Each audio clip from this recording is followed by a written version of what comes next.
Je m'appelle Paul-José Mpoku, j'ai 22 ans, je suis né le 19 avril 1992.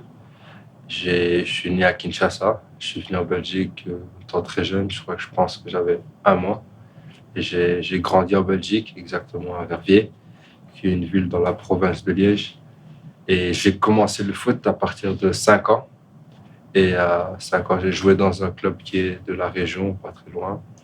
Puis de là, j'ai été étape par étape. Je suis passé par Pepinster, des clubs encore de la région, Rechin.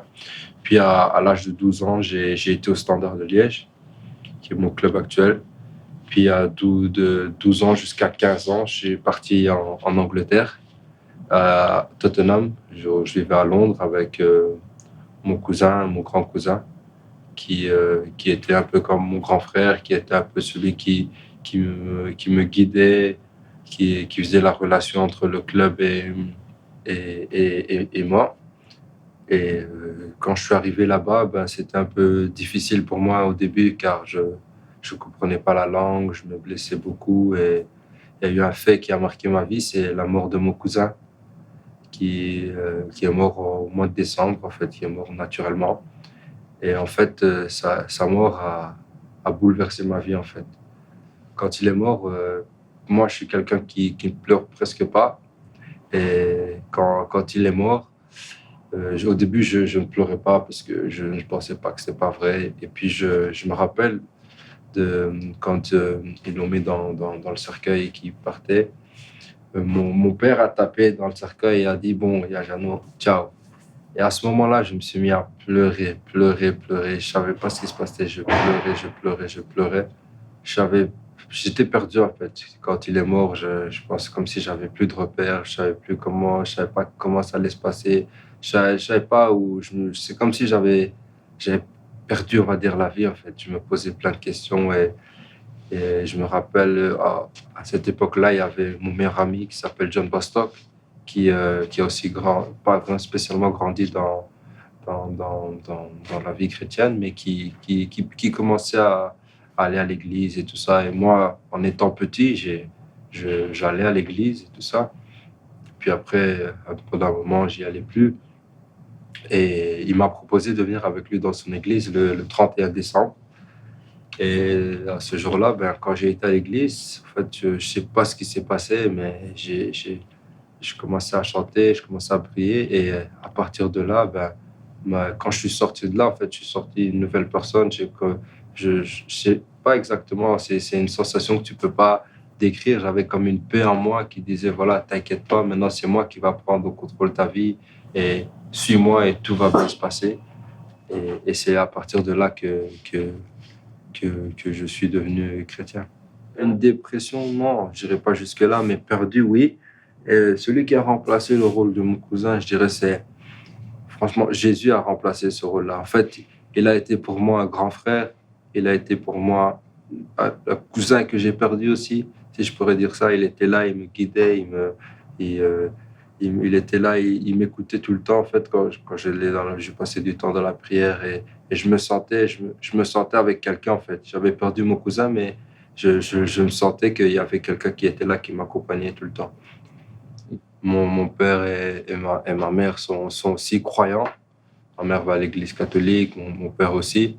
Mais au début, c'était un peu, bah, ils m'ont, quand je leur disais que j'allais à l'église ou que j'allais me faire baptiser, ma mère me disait, mais tu t'es déjà fait baptiser et tout ça. Quand j'étais petit et tout ça, je disais, non, non, ça, c'est pas la même chose. Là, c'est moi qui prend la décision de me faire baptiser. Parce que quand tu te fais baptiser en étant jeune, c'est tes parents qui te baptisent et tu sais pas exactement ce que tu faisais.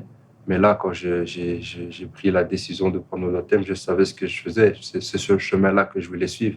Quand tu es petit, on te dit, ouais, voilà, tu vas te faire baptiser, mais tu sais pas pourquoi.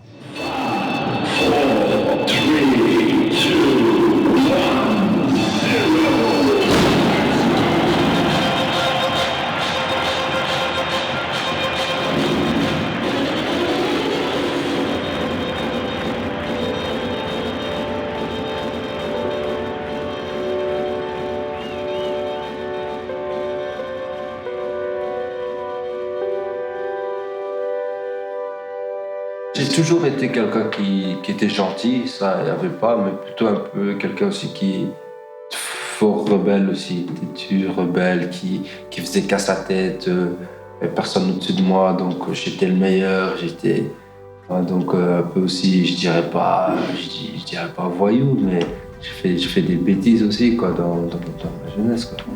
Déjà avant quand je jouais, je sais que j'ai du talent et je me contentais juste de mon talent quoi. Je jouais avec mon talent, je jouais dans le sens où ok, je dribble un homme, je le dribble pas, ben, je reviens pas, ou je vais marcher, ou je vais pas travailler pour l'équipe, je jouais que pour moi, dans le sens où je disais euh, si vous pouvez rien faire sans moi. Donc c'est moi et donnez-moi la balle, faites le tour.